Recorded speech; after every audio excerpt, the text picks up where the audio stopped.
और वहीं हिमाचल प्रदेश की अगर बात की जाए तो हिमाचल में 3 सीटों पर 71% जो है वो मतदान हुआ है। नालागढ़ की अगर बात करें तो नालागढ़ में सबसे ज्यादा 78.1% जो है लोगों ने वोट डाला है। और देहरा सीट की अगर बात की जाए, जिसको कि हॉट सीट भी कहा गया है, देहरा सीट पर 65.42% मतदान हुआ है, वोटिंग हुई है।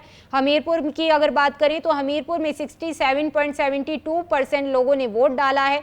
13 जुलाई को अब काउंटिंग होगी और नतीजे सामने आएंगे कि आखिरकार बाजी किसके हाथ लगती है। हिमाचल प्रदेश में 3 विधानसभा सीटों पर उपचुनाव में करीब 71% मतदान हुआ है। नालागढ़ की अगर बात की जाए तो नालागढ़ विधानसभा में सबसे ज्यादा 78.1% लोगों ने वोट डाला है। देहरा सीट जो कि हॉट सीट मानी जा रही है, क्योंकि मुख्यमंत्री की पत्नी जब यहां से मुख्यमंत्री की धर्म पत्नी अगर चुनाव लड़ती हैं किसी सीट से तो अपने आप में वो सीट हॉट सीट का रूप ले लेती है। और देहरा सीट इसी तरह से जो है हॉट सीट का रूप धारण किए बैठी है, क्योंकि देहरा सीट से मुख्यमंत्री सुखविंदर सिंह सुक्खू की पत्नी चुनावी मैदान में है। कमलेश ठाकुर ने यहां पर कांग्रेस कैंडिडेट के तौर पर चुनावी ताल ठोका है और उनके विरुद्ध होशियार सिंह जो है वो भारतीय जनता पार्टी से उम्मीदवार बनाए गए हैं। तो देहरा सीट पर 65.42% और हमीरपुर में 67.72% लोगों ने वोट डाला है। कई मतदान जो है वो केंद्र में शाम 7 बजे तक भी लोग वोट डालने के लिए अपनी अपनी बारी का इंतजार करते रहे। देहरा में 86,250 वोटर्स में से 55,408 ने वोट डाला है और इनमें 26,256 महिलाएं हैं। तो वहीं दूसरी तरफ 29,152 पुरुष मतदाता जो हैं वो यहां पर शामिल हैं। तो लगातार जो है आज 7 राज्यों की 13 सीटों पर मतदान की प्रक्रिया उपचुनाव चलता रहा, जिसके बाद अब लगातार जो है दावे किए जा रहे हैं अलग अलग सियासी दलों की तरफ से कि उनकी जीत होगी। लेकिन जो नतीजे हैं वो 13 जुलाई को सामने आएंगे और उसके बाद ही ये स्पष्ट हो सकेगा कि आखिरकार किस सीट पर किसने जीत दर्ज की है।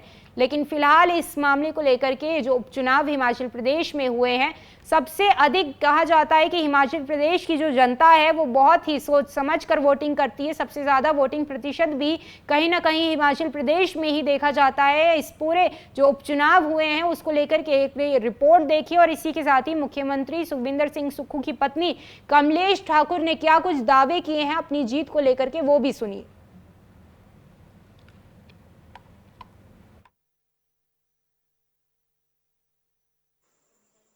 जीत तो बिल्कुल 100% जो है सुनिश्चित है, इसमें कोई दो राय नहीं। जनता का जैसे मेरे को समर्थन मिला, मेरे भाई बहनों का, जैसे लोगों ने शायद कुछ लोग तो ऐसे बोल रहे थे कि हम पंचायत लेवल पे हम इलेक्शन लड़ते थे तो मैं अपना इलेक्शन भी ऐसे नहीं लड़ते थे जैसे आपका इलेक्शन हमने लड़ा।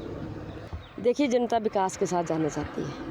लोग अपने आप को 25 साल से ठगा हुआ सा महसूस कर रहे हैं और उनका आज ये विश्वास है कि आज हमारी सरकार जो है हिमाचल में कांग्रेस की है और सीएम साहब हमारे यहाँ नदौन से नियर बाई एरिया से है और मैं यहाँ की बेटी हूँ, तो नेचुरली उनकी उम्मीदें हमारे प्रति। हिमाचल प्रदेश में 3 विधानसभा क्षेत्र में उपचुनाव चल रहे थे, देहरा, हमीरपुर और नालागढ़।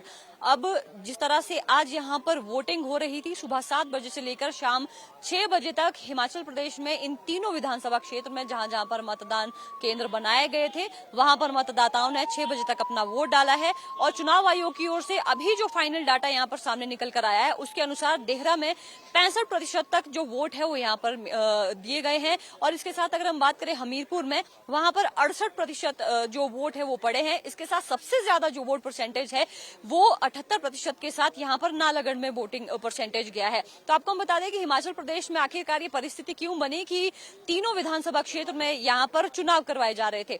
जब राज्यसभा चुनाव यहाँ पर हुए थे तो उस दौरान 9 विधायकों ने प्रदेश सरकार के अगेंस्ट जाकर जो भाजपा के प्रत्याशी है उनको यहाँ पर वोट दिया था। उसके बाद 6 कांग्रेस के विधायकों को डिस्क्वालीफाई किया गया था। लोकसभा चुनाव के साथ उनके जो उपचुनाव है वो यहाँ पर हुए थे। लेकिन 3 जो निर्दलीय विधायक है उन्होंने भी मांग की थी कि अब अगर इनके जो 6 विधायकों को डिस्क्वालीफाई किया गया तो उनका जो इस्तीफा है वो भी यहाँ पर स्वीकार किया जाए। हाल ही में जो लोकसभा चुनाव हुए थे उस दौरान में उनकी मांग थी कि उनके साथ ही जो उपचुनाव है करवाया जाए उनका इस्तीफा स्वीकार करने के बाद, लेकिन उनका इस्तीफा यहाँ पर स्वीकार नहीं किया गया। उसके बाद जब लोकसभा चुनाव के रिजल्ट यहाँ पर आउट हुए उसके साथ ही इनका जो इस्तीफा है वो भी स्वीकार कर दिया गया और उसके बाद परिस्थिति बनी हिमाचल प्रदेश में इन तीनों विधानसभा क्षेत्र में चुनाव होने के लिए।